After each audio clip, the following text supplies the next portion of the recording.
My name is Samuel Langhorne Clemens, but the world prefers to call me Mark Twain. That name stuck better than the truth ever did. I wasn't born a writer. I was born 2 months premature and half a joke. It was November 30th in the year 1835 in a village called Florida, Missouri, a place so small it blinked and missed itself. The same year Halley's Comet lit up the sky. Folks say I came in with that comet, and I always figured I'd go out with it too. My childhood? A mix of dusty roads, barefoot mischief, and enough near-death experiences to humble a cat. We moved to Hannibal when I was 4. Hannibal, Missouri. Now there's a town with soul.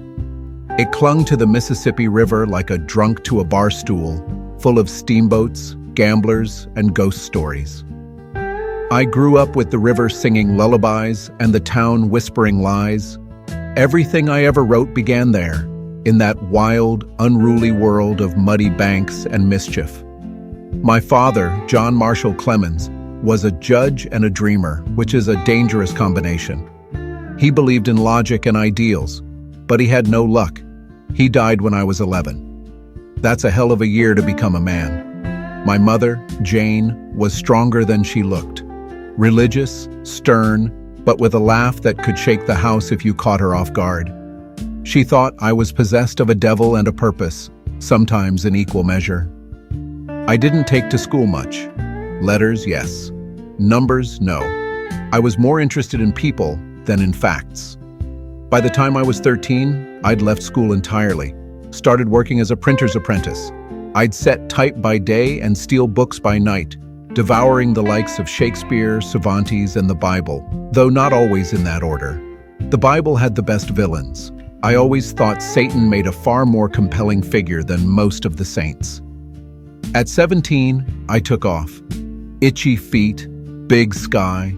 I wandered around the country, working odd jobs, scribbling notes, running from the kind of future that involved responsibility. But the river, it called me back like an old lover. I apprenticed under Horace Bixby, a seasoned riverboat pilot. That man knew the Mississippi like a preacher knows guilt. And I studied under him with more devotion than I'd ever shown anything else. By the time I was 23, I was a licensed pilot. 2,000 miles of water lived in my head. And what a life that was. Guiding a massive steamboat through snags and shoals, dancing with death every night, laughing with fire by day. There was nothing like it. The river was alive, moody, beautiful, treacherous.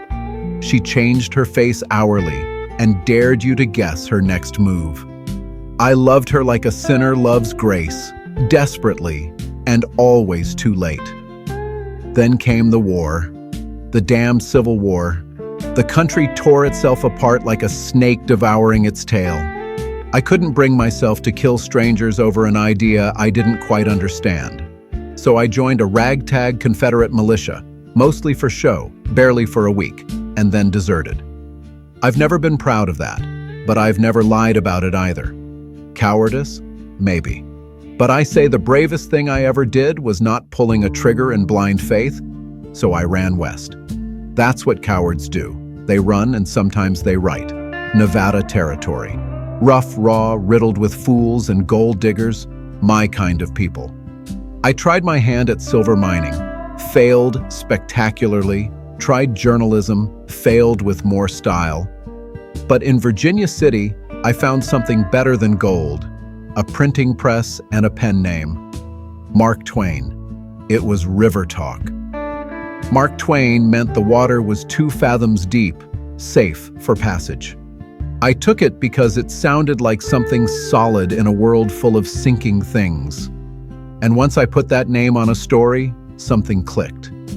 I was no longer Samuel the printer or Sam the river rat.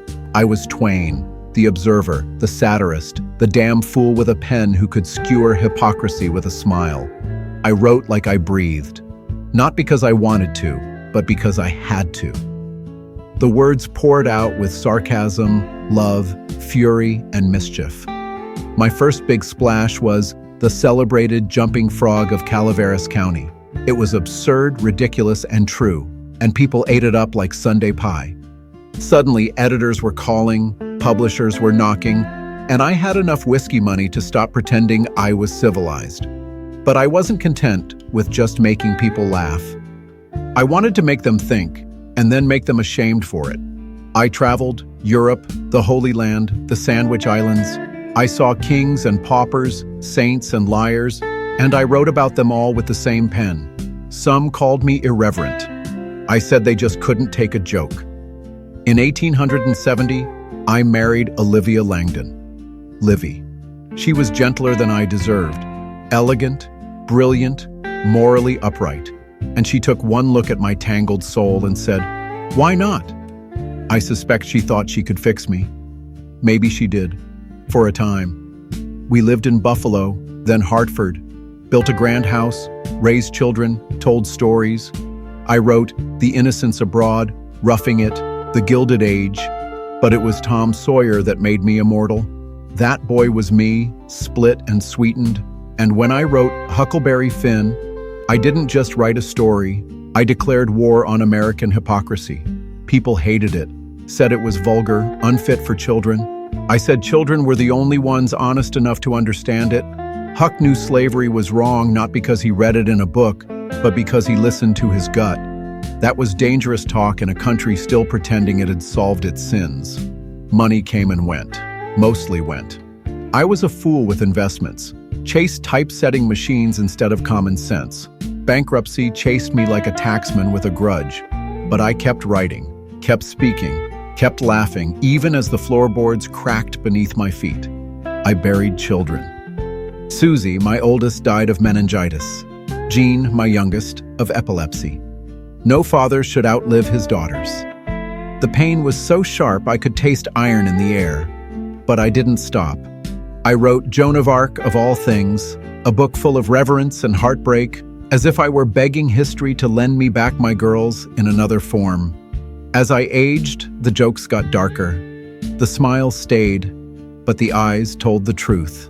I gave lectures around the world, wearing a white suit and speaking like a preacher who had just discovered sarcasm. They laughed. Bless them. They always laughed. But inside, I was counting graves. They say grief is the price we pay for love, but I always suspected it's also the tax on time. As the years wore on, I found myself with fewer people to talk to and more memories trying to talk back. I had buried my father when I was a boy, but burying Suzy and Jean, my daughters, it split me. Not like a crack, but like a canyon. You don't patch that kind of thing. You learn to live at the bottom of it. Olivia, my Livy. She was the last pillar to fall. When she died in 1904, I felt something go cold in the world. She had always believed in God and goodness. I believed in neither, but I believed in her. Without her, faith lost its only anchor in my house. After her passing, I drifted further into my own shadow. I still wrote, but the voice was different. Less music, more echo. I published Following the Equator, which people said was sharp, funny, global in its reach. I nodded, said thank you. But inside, I wasn't chasing the world anymore. I was trying to outrun my ghosts. I gave interviews full of jokes and one-liners. They loved it, but I wasn't laughing. Not really, not the way I used to. Barefoot on the Mississippi banks with nothing but mischief on my mind. By then, the world had changed. The horse gave way to the motor, the candle to the filament. People started writing without pens, living without pausing. And I watched from the front row, smiling like I was in on the joke. But truth be told, I missed the slowness. I missed when men took their time lying to each other instead of sending telegrams full of half-truths across oceans in seconds. I lived in New York, then Italy, then back again. Hotels became home. Letters became my only constant. I received thousands, from strangers, from admirers, from fools and philosophers. I replied to as many as I could. Some I answered with wit.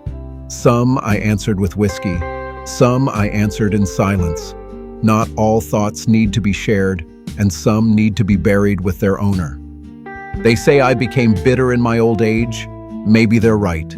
But bitterness, in my case, wasn't born of anger. It was born of clarity. The more truth you see, the harder it becomes to sweeten the taste. I watched governments sell souls for votes, watched religions preach mercy with one hand and war with the other, watched good men suffer and liars thrive. You call that bitterness? I call it observation. Still, I never gave up the white suit. People always ask me why I wore it. Truth is, I didn't want to be buried in black. I figured if I had to go, I might as well look like the ghost I'd always been. I gave lectures in that suit all over the world. England, India, South Africa, Australia. Some halls were packed with admirers, others with skeptics. I loved them both. The only thing better than applause is resistance. It means they're listening with teeth. In 1906, they gave me an honorary degree at Oxford. Imagine that. A boy who never finished school being praised by men in robes. I smiled for the cameras, but I couldn't help but think. They waited until I was too old to argue. I started dictating my autobiography around that time. Not for fame, not even for clarity, just to make sure my voice didn't vanish like so many others. I wanted the world to know who I was, the fool, the father, the fighter, the fraud. I didn't want a statue. I wanted a mirror. And then the comet returned. Halley's Comet. I was born with it in 1835, and I always said I'd die with it too. Not superstition, just a gut feeling, a kind of symmetry the universe can't resist. And I was right. By April of 1910, I was failing. My heart, my lungs, my body, they were all tired of carrying me around. I didn't fear death. I'd been flirting with it for decades. If anything, I welcomed it like a long-lost poker buddy who finally came to collect his winnings. On April 21st, I closed my eyes and left. No fanfare. No fireworks.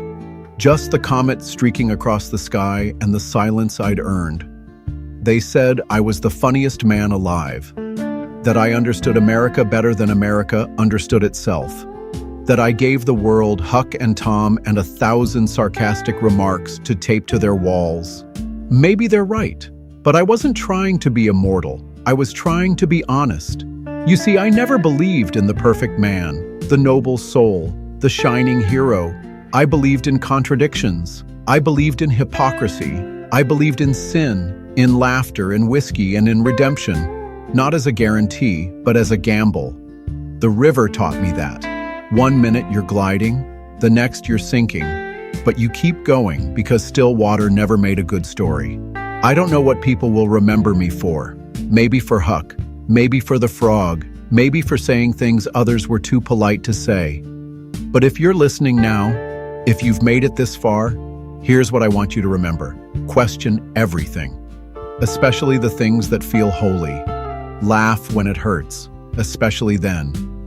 And write, not to be famous, but to be free. Write as if the world depends on your words to stay honest. My name was Samuel Langhorne Clemens, but you knew me better as Mark Twain. And if you hear thunder in your dreams tonight, it might just be me, still laughing, still watching, still waiting for that next damn comet.